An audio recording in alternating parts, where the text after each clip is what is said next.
ហេតុអ្វីបានជានាយរដ្ឋមន្ត្រីកម្ពុជាខលទូរស័ព្ទទៅសហរដ្ឋអាមេរិកជាជាងការខលទូរស័ព្ទទៅកាន់ប្រទេសចិនដើម្បីរកជំនួយដើម្បីដោះស្រាយបញ្ហារវាងថៃនិងកម្ពុជានៅព្រំដែនហេតុអ្វីបានជាកម្ពុជាពឹងពាក់អាមេរិកទៅវិញដោយពីមុនមកប្រទេសចិនគឺជាមិត្តម៉ឺនឆ្នាំរបស់កម្ពុជាប៉ុន្តែលើកនេះគឺមិនមែននោះទេហើយបងប្អូនក៏បានជ្រាបហើយដែរថាតើសហរដ្ឋអាមេរិកបានធ្វើអ្វីខ្លះមកលើចំនួនរវាងកម្ពុជានិងថៃមួយនេះហើយតើប្រជាជនខ្មែរឬក៏ពលរដ្ឋខ្មែរដូចជាខ្ញុំនិងបងប្អូនគួរធ្វើយ៉ាងណាចំពោះជនជាតិអាមេរិកនៅកម្ពុជារបស់យើងនិងគួរគ្រប់គ្រងអាមេរិកដោយរបៀបណានឹងត្រូវបកស្រាយនៅចុងវីដេ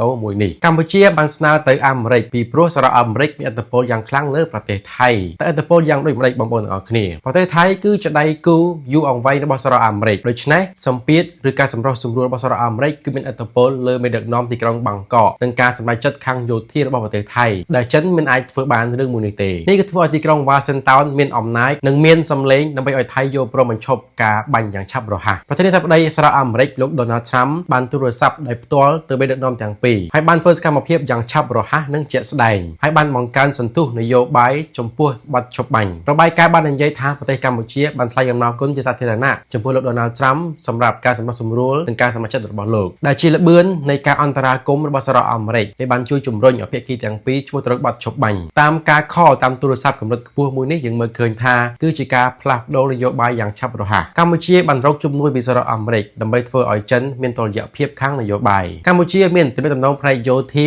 និងសេដ្ឋកិច្ចយ៉ាងជិតស្និទ្ធជាមួយចិនដូច្នេះដោយមានការចូលរួមពីសហរដ្ឋអាមេរិកទីក្រុងភ្នំពេញក៏បានបង្ហាញសញ្ញារបស់ខ្លួនថាខ្លួនមិនបានពឹងផ្អែកទាំងស្រុងលើទីក្រុងប៉េកាំងនោះទេហើយកំពុងប្រើដៃគូជាច្រើនដើម្បីការពារផលប្រយោជន៍របស់ខ្លួនទង្វើដែលមានតុល្យភាពនេះគឺជាយុទ្ធសាស្ត្ររបស់កម្ពុជាយូរមកហើយរដ្ឋាភិបាលទីក្រុងប៉េកាំងបានអំពាវនាវសាធារណៈឲ្យមានភាពស្ងប់ស្ងាត់និងបទឈប់បាញ់និងផ្ដល់ការគ្រប់គ្រងនិងការសន្ទនាសន្តិវិធីក្នុងន័យស្ថាបនាហើយមេដឹកនាំកម្ពុជានិងថៃទាំងពីរបានថ្លែងអំណរគុណចំពោះប្រទេសចិនចំពោះទូរនទីរបស់ខ្លួនប៉ុន្តែចិនគឺមិនសូវលូកដៃនោះទេទីក្រុងប៉េកាំងចូលចិត្តការទូតពីក្រោយឆាកនិងឥទ្ធិពលរយៈពេលវែងជាងសម្ពាធសាធារណៈរហ័សដើម្បីបញ្ឈប់បទឈប់បាញ់មួយនេះហេតុផលមួយទៀតភាពជឿជាក់អន្តរជាតិនិងបណ្ដាញអង្គការសហប្រជាជាតិតាមរយៈការចូលរួមរបស់សហរដ្ឋអាមេរិកកម្ពុជាអាចលើកបញ្ហាមួយនេះទៅក្នុងវេទិកាពិភពលោកបានហើយការយកចិត្តទុកដាក់របស់អង្គការសហប្រជាជាតិនិងក្រុមប្រឹក្សាសន្តិសុខគឺបានគិតគូរពីរឿងមួយនេះនិងទទួលបានការគ្រប់គ្រងផ្នែកការទូតយ៉ាងទូលំទូលាយទៀតផងដោយប្រើប្រាស់សហរដ្ឋអាមេរិកការយកចិត្តទុកដាក់ជាអន្តរជាតិកាន់ទូលំទូលាយនេះអាចបង្កើតបទឈប់បាញ់បានហើយជួយរក្សាសន្តិសុខរបស់ប្រទេសកម្ពុជានិងថៃកម្ពុជាក៏បានដាក់ពាក្យបណ្ដឹងជាផ្លូវការនិងស្វែងរកការចូលរួមពីអង្គការសហប្រជាជាតិប្រទេសថៃពេលខ្លះគឺបដិសេធចំពោះការសម្រុះសម្រួលពីភាគីទី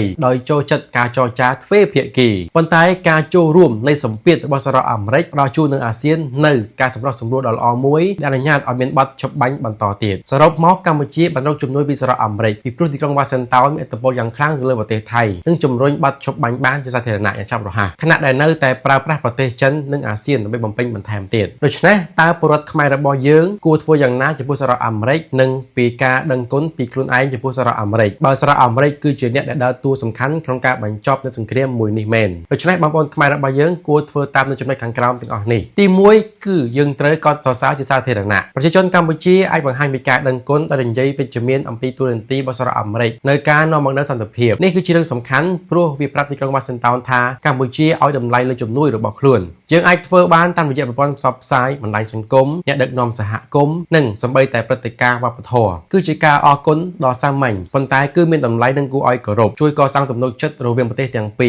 រគឺសហរដ្ឋអាមេរិកនិងកម្ពុជាបន្ទាប់គឺទំនាក់ទំនងវប្បធម៌និងការអប់រំកម្ពុជាអាចបង្ហាញការគ្រប់គ្រងដោយបង្កើតទំនាក់ទំនងវប្បធម៌និងការអប់រំបន្ថែមទៀតជាមួយសហរដ្ឋអាមេរិកនេះគឺមានន័យថាគឺជាការលើកទឹកចិត្តឲ្យមានការផ្លាស់ប្ដូរសិស្សកម្មវិធីសិក្សាភាសាអង់គ្លេសឬគម្រោងវប្បធម៌ណាមួយនៅពេលដែលយុវជនកម្ពុជាចូលរួមក្នុងកម្មវិធីអាហារូបករណ៍ឬកម្មវិធីបន្តបណ្ដាលរបស់សហរដ្ឋអាមេរិកវាបញ្ជាក់ថាគឺជាមិត្តភាពដ៏ពិតប្រាកដហើយមិនមែនគ្រាន់តែជាការដោះស្រាយជម្លោះមួយប៉ុណ្ណោះទេបន្ទាប់គឺកិច្ចសហប្រតិបត្តិការរបស់រដ្ឋាភិបាលកម្ពុជាអាចចាត់វិធានការដោយចុះហត្ថលេខាលើកិច្ចព្រមព្រៀងបន្ថែមទៀតជាមួយសហរដ្ឋអាមេរិកក្នុងវិស័យដូចជាពាណិជ្ជកម្មការអប់រំឬបច្ចេកវិទ្យាជាដើមបើសិនបើសហរដ្ឋអាមេរិកជួយសម្រេចបទឈប់បាញ់នោះកម្ពុជាបង្ហាញថាខ្លួនត្រៀមខ្លួនជាស្រេចក្នុងកិច្ចសហប្រតិបត្តិការក្នុងការវិវត្តដោយសន្តិវិធីនិងគឺជាមធ្យោបាយដ៏ល្អបំផុតមួយដើម្បីបង្ហាញពីការគោរពដឹងគុណបន្ទាប់គឺជាការតបជួបរវាងមនុស្សនិងមនុស្សប្រជាជនកម្ពុជាក៏អាចជួយសហរដ្ឋអាមេរិកបានដោយការស្វាគមន៍ភ្ញៀវអាមេរិកទេសចរអាជីវករនិងអង្គការក្រៅរដ្ឋាភិបាលការបើកចំហនិងភាពរួសរាយនេះគឺធ្វើឲ្យទាក់ទាញជនជាតិអាមេរិកមានចំណាប់អារម្មណ៍លើកម្ពុជាកាន់តែខ្លាំងនិងមកទស្សនាប្រទេសរបស់យើងកាន់តែច្រើនផងដែរពេល ពេលខ្លះការតេតងរវាងប្រជាជននិងប្រជាជនទាំងអស់នេះគឺល្អប្រសើរជាងការពិភាក្សាផ្លូវការរដ្ឋាភិបាលទៅទៀតគោរពនិងតុល្យភាពប្រជាជនកម្ពុជាអាចបង្ហាញពីការដឹងគុណរបស់ពួកយើងដោយរក្សាសន្តិភាពឲ្យពួកគាត់ប្រសិនបើអាមេរិកជួយបញ្ឈប់ការប្រយុទ្ធគ្នានោះការជៀសវាងចំនួនថ្មីការគោរពកិច្ចព្រមព្រៀងនិងការលើកកម្ពស់ការសន្ទនាគឺជាវិធីដែលរឹងមាំបំផុតមួយដើម្បីបង្ហាញពីការគាំទ្ររបស់យើងសកម្មភាពគឺអាចនិយាយឬក៏បង្ហាញជាពាក្យសម្ដីទៅទៀតការមានសន្តិភាពគឺបង្ហាញថាជំនួយរបស់អាមេរិកគឺពិតជាសំខាន់បន្ទាប់កិច្ចសហប្រតិបត្តិការសេដ្ឋកិច្ចកម្ពុជាអាចបង្ហាញការគាំទ្រដែលបង្កើតទំនាក់ទំនងពាណិជ្ជកម្មជាមួយនឹងសហរដ្ឋអាមេរិកនេះគឺមានន័យថាគឺបង្កើតកន្លែងបន្ថែមទៀតសម្រាប់ក្រុមហ៊ុនអាមេរិកក្នុងការវិនិយោគនៅកម្ពុជាឬទិញផលិតផលអាមេរិកបន្ថែមទៀតភាពជាដៃគូសេដ្ឋកិច្ចដ៏រឹងមាំបង្ហាញថាកម្ពុជាជឿជាក់លើសហរដ្ឋអាមេរិកជាមិត្តដ៏គួរឲ្យទុកចិត្តបន្ទាប់គឺជាការបណ្ដុះបណ្ដាលយោធានិងសន្តិសុខប្រសិនបើសហរដ្ឋអាមេរិកជួយរកសន្តិភាពឲ្យកម្ពុជាអាចស្នើឲ្យមានការវឹកវើយោធាបន្ថែមទៀតមិនមែនសម្រាប់សង្គ្រាមនោះទេប៉ុន្តែសម្រាប់ការថែរក្សាសន្តិភាពជួយសង្គ្រោះគ្រោះមហន្តរាយនិងប្រតិបត្តិការជួយសង្គ្រោះនេះគឺបង្ហាញថាកម្ពុជាឲ្យតម្លៃលើតួនាទីរបស់សហរដ្ឋអាមេរិកក្នុងផ្នែកសន្តិសុខហើយចង់រៀនការពារសន្តិភាពជាមួយគ្នាបន្ទាប់យុវជននិងជំនាន់នៅពេលអនាគតសាលារៀននិងសាកលវិទ្យាល័យកម្ពុជាអាចលើកកម្ពស់មិត្តភាពរវាងសហរដ្ឋអាមេរិកនិងកម្ពុជាតាមរយៈការបង្រៀនបន្ថែមទៀតពីវប្បធម៌និងតម្លៃរបស់សហរដ្ឋអាមេរិកនេះគឺបង្កើននឹងការយល់ដឹងបន្ថែមទៀតអបប្រជាជនកម្ពុជានៅពេលអនាគតដែលធ្វើឲ្យសិស្សជំនាន់ក្រោយគឺដឹងនៅរឿងរ៉ាវមួយនេះកម្ពុជាអាចផ្ដល់កិត្តិយសដល់សហរដ្ឋអាមេរិកជាមួយនឹងសកម្មភាពជានិមិត្តរូប